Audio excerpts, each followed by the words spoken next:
I'm Schneider. I'm from Bison, Kansas, and I'm a Barton Community College welding student getting my certificate. I chose Barton because it's a little bit cheaper and you can experiment and go to different classes and find out what you want to do. You can kind of just go at your own pace. It's calm, steady, and you're always trying to improve your welds too, and I like doing that. It depends on you, because if you show up to class and you put in the work and study, it'll be easy for you, but if you don't do that stuff, it's going to be pretty challenging.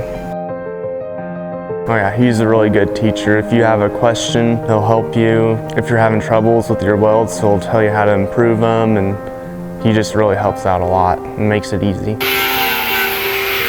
They're getting more equipment now, and it's going to be getting better from here on out.